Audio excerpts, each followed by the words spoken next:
So I actually spent my 33rd birthday solo, and it was really beautiful.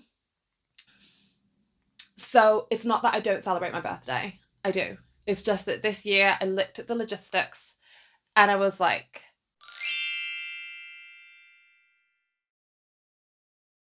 whew, I cannot tell you how long I have been meaning to record this video for.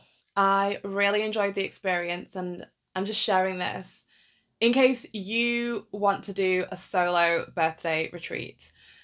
Maybe you've already done one and you're thinking, abs, like, that's old news, whatever.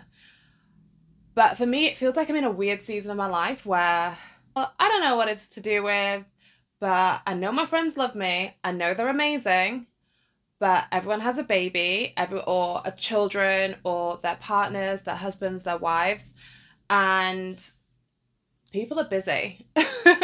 So as much as I might want to do something or celebrate, it just feels like it's more effort than it's worth to try to organize something around my birthday, and it always feels like that. So last year I had a decadent birthday.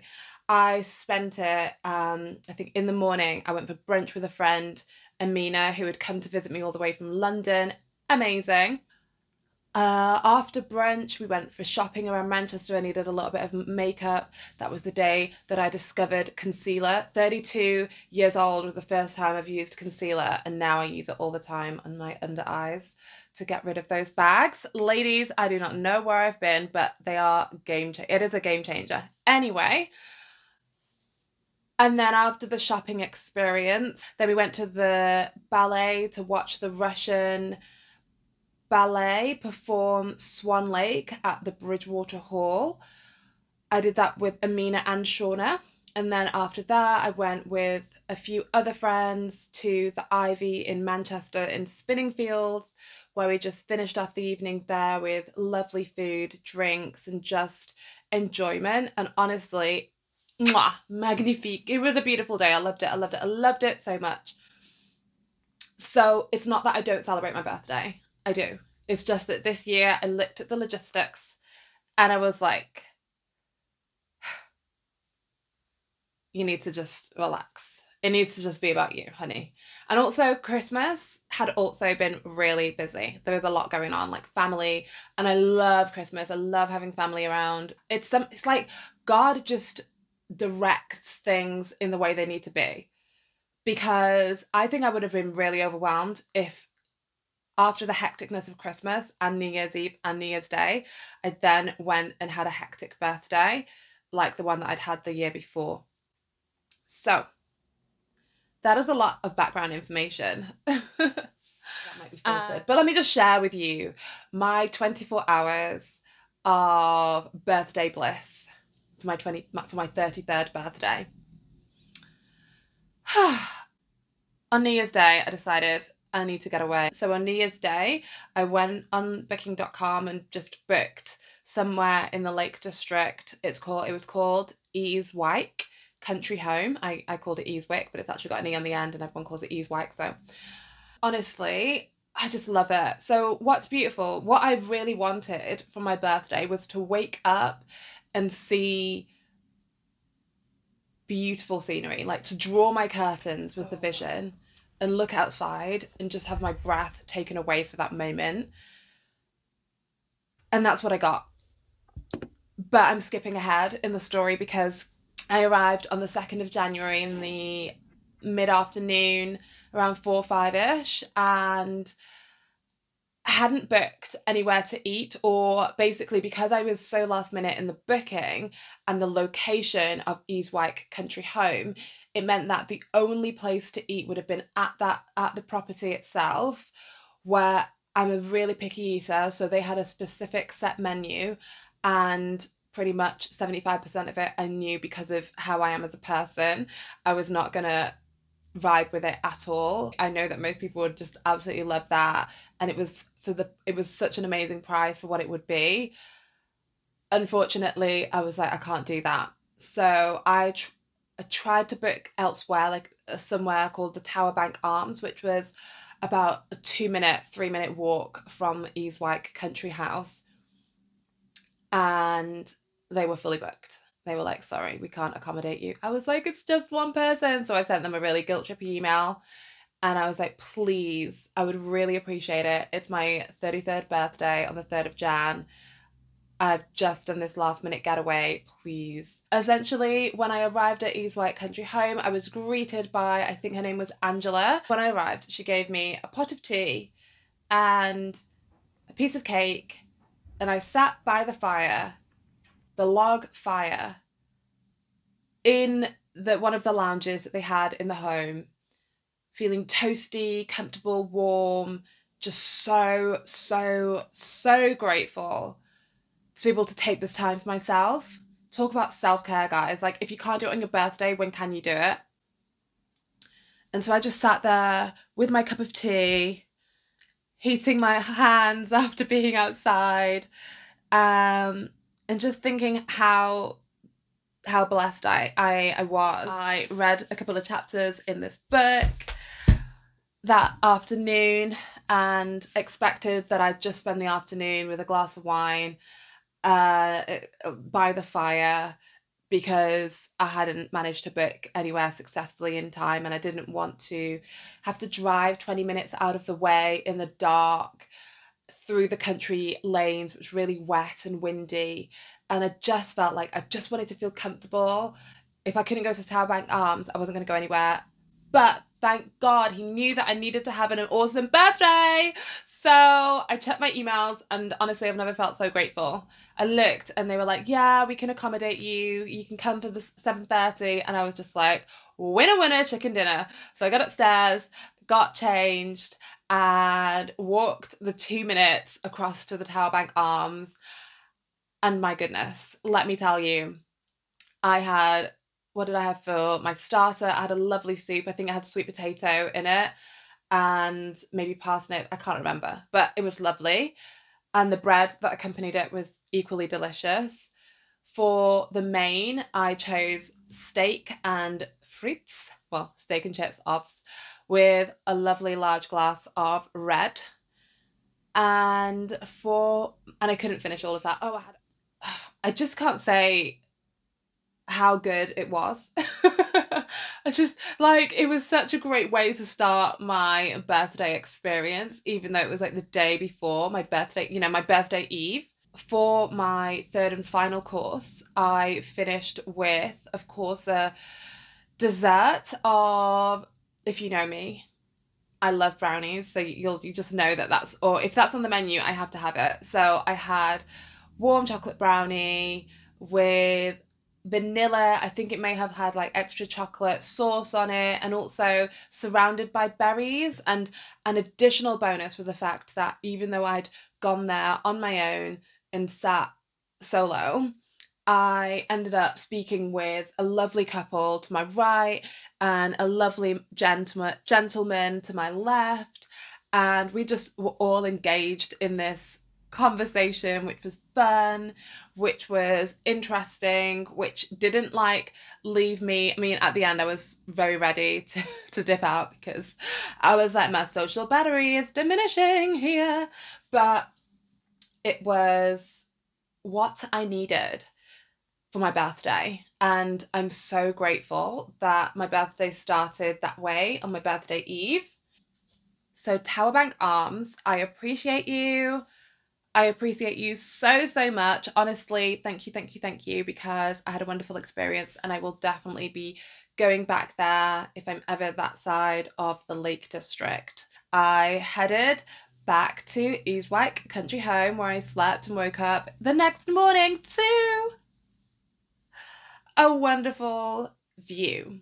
Honestly, I mean, pictures just don't do it justice. I need to get a better camera, or need to take a photography course to learn how to take good photos and videos, but I got my wish. I got my birthday wish. So I was like, the day before my birthday eve was already tick on so many levels. Like, the boxes had all been ticked for a wonderful birthday, and then to wake up and have that view, I was like, oh, like, I can go home now. Like, my birthday is complete.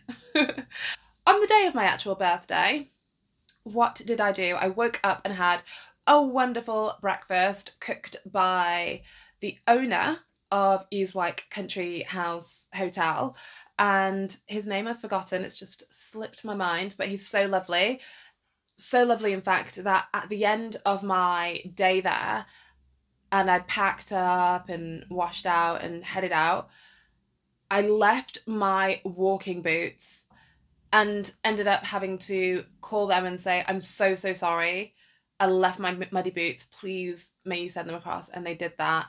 And there was just no qualms, no issues with that. And they were just super quick with it and didn't like charge me an arm and a leg, just the postage. Of course, I had to send a little bit additional tip just to say gracias. But that's a side note. They were just went above and beyond. Hospitality is 10 out of 10. So breakfast was lovely, just a great selection, lots of options on the menu, home cooked, food sourced locally. I mean, it's what you want, really. After breakfast, I had to sit down for about 30 minutes to an hour to let my food settle. I was like, this was lovely, but I'm going to go on a walk and I actually don't think I can move right now. So I was like, I'm just going to pause in this living room by the fire for a moment.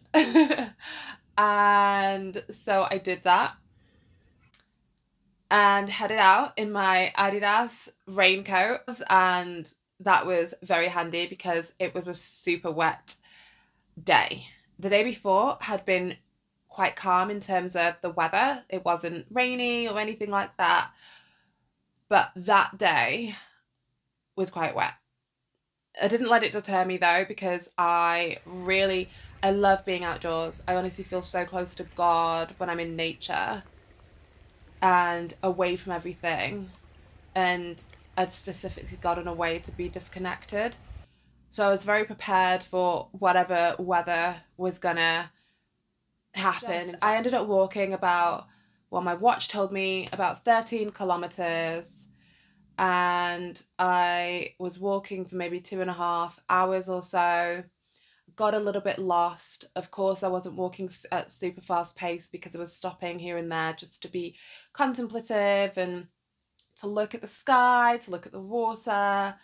I was backtracking, I was looking at my map, I was thinking, am I going in the right direction? Where am I? Am I gonna make it back? Are they gonna have to call all the police? They know which route I've taken, so hopefully if I don't come back soon, they'll call out a search and rescue team. These were some of the thoughts that I was thinking towards the end of the journey when my legs were getting tired and heavy from my big walking boots, and I had walked basically in a circle at one point, and I was just so frustrated. I was like, oh my goodness, I'm never gonna make it back. I didn't want to walk back on myself. I wanted to like do the full route that the map had shown me. So essentially I wanted to go to a Rawlinson Nab, and that was the route, the longer route that the owner of Ees Wyke had suggested I take. Well, he suggested 2 routes, but he did say that because it was so wet that I may not be able to go along certain crossings because there would be floods, and it was true. I managed to get to a certain point and I had to turn back at certain points because I literally could not. I was basically walking through a lake, and even though it should have been dry ground. So as I was gonna say, I'm not Jesus or Peter, I can't walk on water. But that is a very cheesy dad joke, so I will be scratching that, editing it out. What was super ideal was the map was laminated, so not only was I covered from head to toe with a waterproof, but also the map was, because I also had a paper map and that ended up just being, I mean, useless, obviously, in the rain. Do you know what I loved? There were 2 little random things that happened. So there was this point where I was along one of the country lanes. There was a place where you could, I can't remember what they called it. There was a little hut, and it was an honesty hut. I think it was actually called an honesty hut. And it had little treats in there that the owner of the hut had made, like jams and spreads and marmalades of different flavors and varieties in little jam jar pots, and I don't know, there were other little treats in there, drinks to replenish yourself, and you could make payment into a little cash box, or you could also transfer money via PayPal. I think there probably was like an actual bank transfer option, and I loved that because it was just such a representation of the countryside mindset, or my perception of what that is, that level of friendliness and honesty and community, which is what I went there for, knowing that even though I've gone alone, that there's still this sense of community, just the feel and the spirit of where I was. And I think that encapsulated that perfectly. There was, of course, because we are still in the 21st century and people are people, humans are human and we're fallible, they were like, you're on camera. So, I mean, it was an honesty hut, but it's like, okay, your face will be visible if you steal anything. And I loved that. The juxtaposition. It's like, I trust you, but do I? So that was one thing that I loved. What was the second thing? What I love is these places like the Ees Wyke country home and other places around there that were turned into hotels were literally places where one family would live with all of their maidservants and their manservants, and that sounds terrible, right? Butlers and help and support, and maybe their extended family, and visitors would come, and I just love the history, that it's just so visible. You're living in it and you're thinking, wait, this is a country home, but this was actually someone's home, and this was in someone's family for the longest time. And maybe this guy, I didn't even ask him, he owns it, I think his name is Peter, maybe he is one of the generations from that family, you know, and maybe he's inherited that, or potentially he's not, he's an outsider who's bought that particular property. And I think I love history, of course, I'm sure you know that because of the book that I was reading while sat by the fire, but I love that we live history, like we're part of it, and of course we're living it, right? I mean, let's not overthink it. I'm not going to overthink it. A third and final thing, I live in a first floor maisonette and I love it, but I don't have gas, and I don't have a gas fire. I don't have like a log fire or anything like that. So, especially during winter, I think that feeling of being able to sit by a log fire when it was super wet and windy outside and be just really comfortable, not just at the county hotel, the Ees Wyke country house hotel, but also at the Tower Bank Arms. I was sat by the fire and it was just so magical, and a perfect way just to like tie a bow around my birthday. So my 33rd birthday was blissful. In the end, I did not finish it solo. I popped by to my mum's and said hello, picked up my present. Of course, I want my present. And saw Pete, and that was nice. And then spent the rest of the evening at my home on my own. I don't know, I watched Dirty Dancing. I finished it off with one of my favourite films, Dirty Dancing. And yeah, self-care, self-love, all of that definitely took place on my birthday to celebrate moi. So what do you think? Would you do a solo birthday retreat, or is that just a little bit sad and weird? I don't know, maybe it's a mix of both. But like I said, for me, it didn't feel sad. It felt very welcome and very needed and very refreshing. I definitely had that refresh, that reset, and I'm grateful for the experience. Tell me about your solo birthday retreats or solo retreats.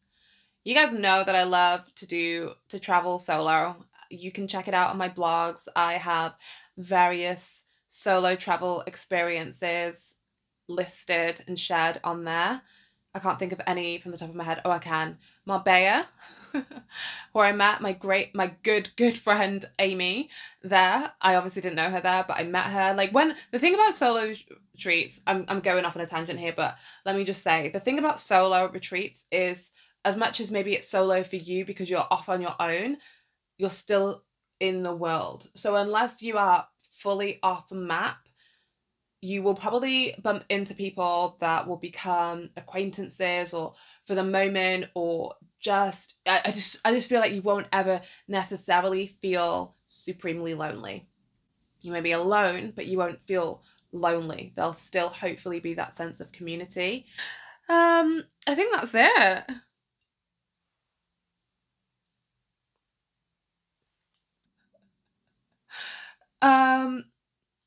I've got other videos, check them out. But if there's any specific content, if you liked this content, please just like it. Like, press like.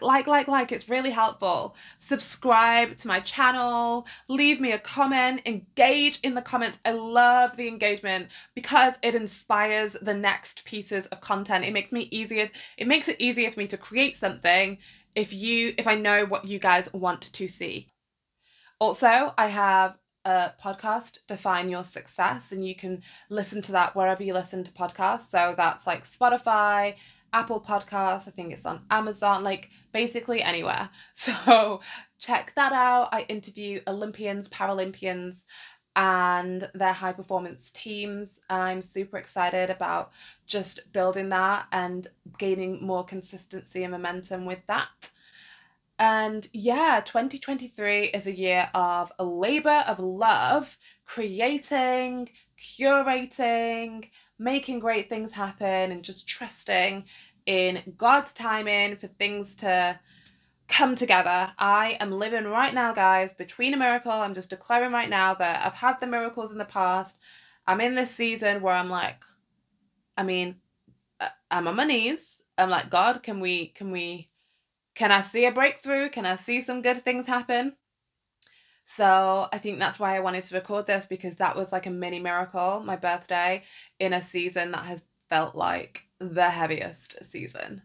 And so I'm just between those miracles. Maybe you can relate. If you can, give me an amen. So yeah, that's it. Peace.